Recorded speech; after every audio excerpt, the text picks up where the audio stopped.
بسم اللہ الرحمن الرحیم۔ السلام علیکم ورحمۃ اللہ وبرکاتہ۔ میں اپنے تمام معزز ممبران کو اپنے گھر میں خوش آمدید کہتا ہوں، اور جیسا کہ آپ نے دیکھا کہ ہماری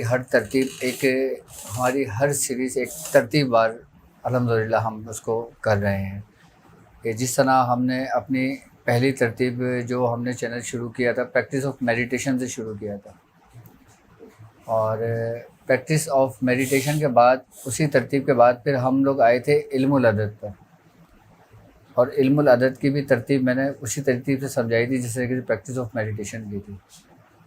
اچھا، پھر ہم نے کیا تھا میتھولوجی کے اوپر، اور ایک سیریز ہم نے اور اسٹارٹ کری تھی جس کا نام تھا نیچروپیتھی، کیونکہ نیچروپیتھی بھی اس راستے میں چلنے کے لیے سمجھنے کے ایک انتہائی ضروری ہے، کیونکہ آپ کو اچھی صحت اور تندرست جسم جب تک نہیں ہوگا آپ آگے سفر نہیں کر سکیں گے۔ کیونکہ اگر نیچروپیتھی کے بارے میں ہم بات کرتے ہیں تو سب سے پہلے آپ یہ دیکھیں کہ ہم نے جس ترتیب سے اپنا سلسلہ شروع کیا ہے وہ سب سے پہلے ہم نے جو کیا تھا علم الادیان سے کیا تھا۔ علم الادیان کیا ہے؟ علم الادیان کے بارے میں کہتے ہیں کہ علم الادیان بیسیکلی دنیا کے جتنے بھی مذاہب ہیں نا وہ دین کا علوم ہے، جس میں حضور فرماتے ہیں کہ جو 104 صحیفے اور 4 آسمانی جو کتابیں اتری تھیں ان کی تعداد بنتی ہے 108، اور 108 کا جو عدد ہے نا وہ حق کا ہے۔ اچھا، علم الادیان جو ہے نا اس کے لیے ایک ظاہر ہے اور ایک باطن ہے۔ اس کا باطن کیا ہے؟ اس کا باطن ہے علم المعرفت، یعنی کہ سلوک کا راستہ، یعنی کہ ایک روحانی سفر۔ علم الادیان کی مثال ایسی ہے، اس کی حیثیت ایسی ہے کہ جیسے دودھ، اور علم المعرفت اور سلوک کا جو علم ہے اس کی حیثیت ایسی ہے جیسے مکھن، اور جو اس کا ظاہر ہے اس کی حیثیت ایسے ہے جیسے اس کی چھاچھ۔ اچھا، 3 قسم کے یہ علوم ہیں: علم الادیان، علم الابدان اور علم الارضیان۔ علم الابدان جو ہے یہ علم ہے انسان کی تخلیق کا، انسان کی پیدائش کا، کہ انسان کے اندر اللہ رب العزت نے کیا کیا اسرار رکھے ہیں، اور اس کی جو پیدائش ہے وہ کس ترتیب اور کس طریقے سے ہے۔ اللہ رب العزت کن کن مقامات پہ اس کے بارے میں، علم الابدان کے بارے میں کیا کیا فرماتا ہے، کہ اللہ رب العزت کہیں فرماتا ہے کہ ہم نے انسان کو اچھلتے ہوئے پانی سے پیدا کیا، جو سینے اور پیٹھ کے بیچ سے نکلتا ہے سورہ طارق میں۔ کہیں اللہ رب العزت فرماتا ہے کہ ہم نے انسان کو مٹی سے پیدا کیا۔ کہیں اللہ رب العزت فرماتا ہے کہ ہم نے انسان کو نطفے سے پیدا کیا۔ کہیں وہ فرماتا ہے کہ ہم نے خون کے نوتھڑے سے پیدا کیا، گوشت کے۔ تو یہ ترتیب اللہ رب العزت نے انسان کی پورے قرآن میں بیان فرما دی ہے۔ علم الابدان اس کو جاننے اور اس کو سمجھنے کا نام ہے۔ اب نیچروپیتھی کی اگر ہم بات کرتے ہیں تو نیچروپیتھی کے اندر ہی تمام بیماریاں آ جاتی ہیں، اور تمام وہ معاملات آ جاتے ہیں کہ جن سے انسان کی زندگی متاثر ہوتی ہے، جس سے انسان کی موت واقع ہوتی ہے، جس سے انسان کی زندگی ترتیب پاتی ہے۔ حضرت عبداللہ بن مسعود رضی اللہ تعالیٰ عنہ سے ہے کہ سرکار دو عالم صلی اللہ علیہ وآلہ وسلم کا فرمان ہے کہ آپ نے فرمایا کہ رحم مادر کے اندر جو جنین بنتا ہے وہ 40 دن پہلے نطفے کی صورت اختیار کرتا ہے، پھر 40 دن وہ علقہ کی صورت اختیار کرتا ہے، پھر وہ 40 دن جو نا بدغا کی صورت اختیار کرتا ہے۔ جب یہ 4 مہینے کی وقت میعاد اس کی پوری ہو جاتی ہے نا، اس کے بعد فرشتے کو حکم ہوتا ہے کہ وہ عالم ارواح سے روح لے کے اس کے اندر پھونکے. اچھا، اس پروسیس کو جنین کہتے ہیں. یہ انسان کی پیدائش کی ہے. اچھا، یہ جو پروسیس ہوتا ہے نا، اس وقت وہ سمجھ لے کہ حیوان وجود کے اندر ہوتا ہے. زندہ تو ہوتا ہے لیکن انسان نہیں ہوتا. انسان کب ہوتا ہے؟ کہ جب اس میں روح پھونک دی جاتی ہے.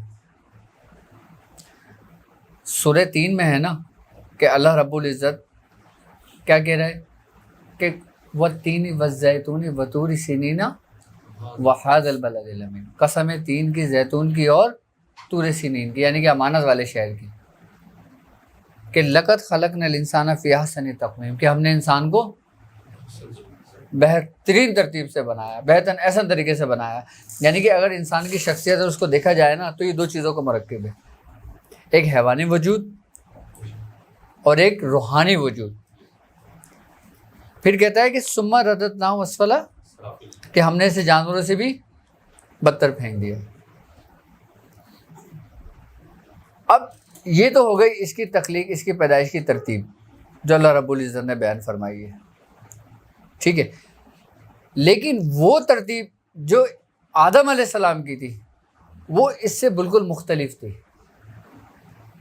یعنی کہ آدم علیہ السلام کی پیدائش ایک الگ ترتیب، ایک طریقے سے تھی، اور انسان کی پیدائش ایک الگ طریقے سے ہے. آدم علیہ السلام کی جو پیدائش جو اللہ رب العزت نے بنایا ہے وہ کس ترتیب کے ساتھ بنایا تھا؟ اربع عناصر کے ساتھ، جو آگ، ہوا، مٹی اور پانی، اور ایک پورے پروسیس سے گزار کے اس کو بنایا تھا. اور پھر اللہ رب العزت نے قرآن میں کیا کہا تھا کہ جب میں آدم کی تخلیق کو مکمل کر لوں اور جب میں اپنی روح پھونکوں تو تم سجدے میں گر جانا. یہ آدم علیہ السلام کی تخلیق تھی. اب اگر ہم نیچروپیتھی ہی کی بات کرتے ہیں تو نیچروپیتھی کے اندر یہ جو 4 عناصر ہیں نا، اس کا بڑا گہرا تعلق ہے،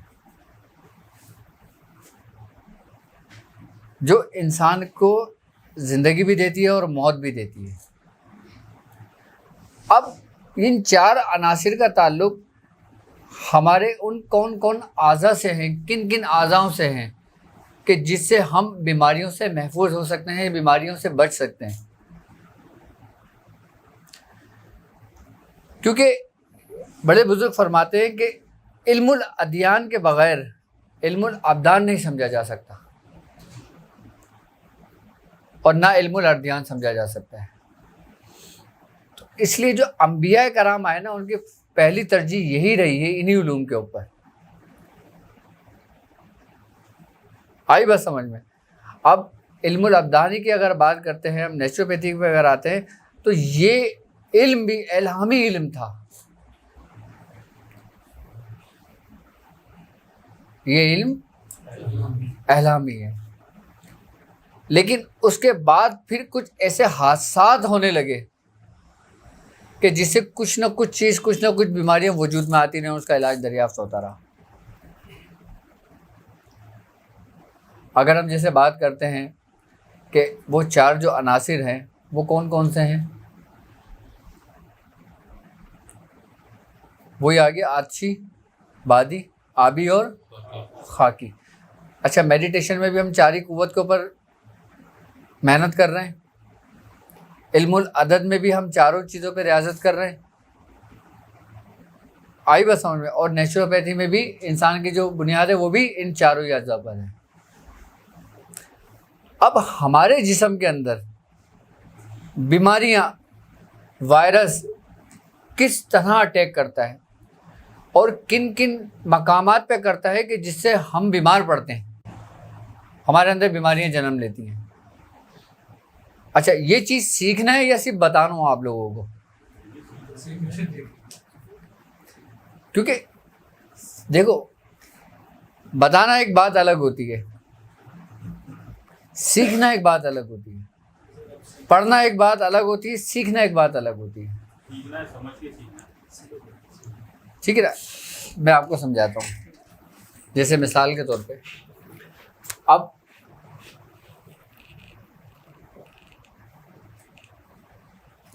آگ، ہوا، مٹی اور پانی، یہ چاروں ہی عناصر سے مل کے انسان کی تخلیق ہوئی ہے۔ اب آگ کا تعلق اگر ہم میڈیکل کی روح سے دیکھتے ہیں تو ہمارے جسم کا جو اعضا ہے نا اس کا تعلق ہے جگر سے۔ کس سے ہے؟ جگر سے۔ اب مٹی ہے، اتبا کہتے ہیں کہ اس کا تعلق ہے انسان کی قلب سے۔ اچھا، جگر کا آگ سے کیوں ہے؟ وہ اس لیے کہ آگ آتشی ہے، ایک حدت رکھتی ہے اپنے اندر، اور ہمارے اندر جو جگر ہے نا وہ سمجھ لیں کہ ایک طریقے سے دیکھا جائے تو وہ ہمارے اندر ایک حدت رکھتی ہے اور وہ خون کو مصفی کرتی ہے، خون کو صاف کرتی ہے۔ خون جو ہمارے جسم کے اندر بلڈ کی سرکولیشن ہوتی ہے نا وہ ساری ذمہ داری کس کی ہوتی ہے؟ جگر کی ہوتی ہے۔ اگر ہمارا جگر متاثر ہوتا ہے تو ہمارے اندر کیا کی کیفیتیں پیدا ہو جاتی ہیں؟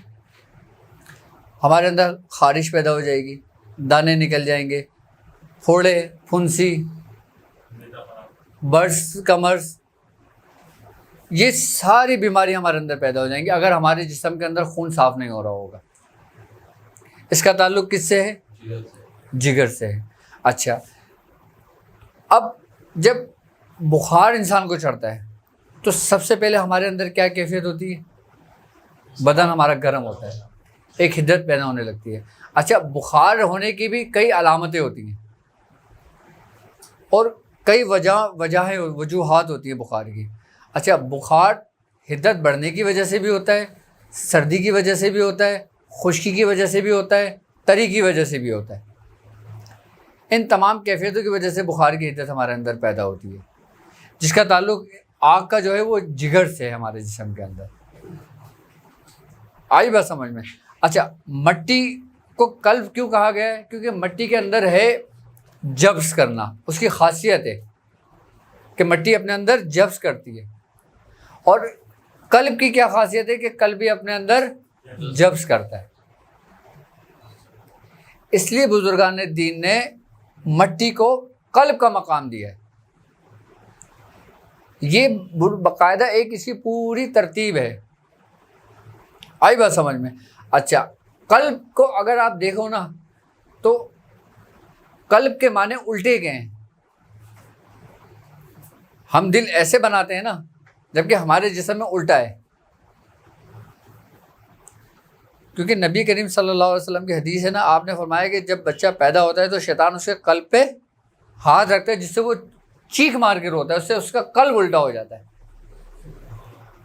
ورنہ انسان کی پیدائش میں اس کا قلب سیدھا ہوتا ہے۔ اچھا، جب ہم روحانیت کے اندر قلب کا جب ذکر کرتے ہیں نا، جب اس پہ ریاضت کرتے ہیں نا تو ہمارے قلب کے اندر ایک حرارت اور ایک حدت پیدا ہوتی ہے، اور قلب کے اندر ایک موومنٹ پیدا ہوتی ہے جس میں جب اللہ کا ذکر جب ہم شروع کرتے ہیں تو دراصل ہم قلب کو اس کی اصلی حالت میں لانے کا مقام روحانیت ہے، سیدھے کرنے کا نام اس کو۔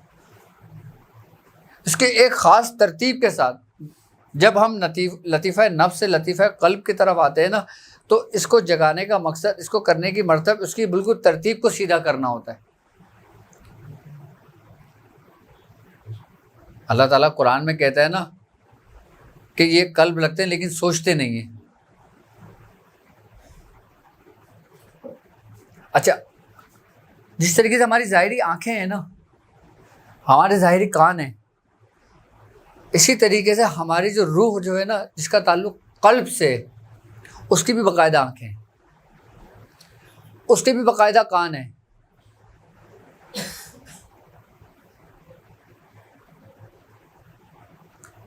یہ بھی اپنے اندر ایک صلاحیت رکھتی ہے۔ جب ہم کوئی جب ذکر کرتے ہیں نا تو اس کا اثر ہمارے قلب پہ ہوتا ہے۔ بزرگان دین کیا فرماتے ہیں کہ زبان کا ذکر لک لکا اور قلب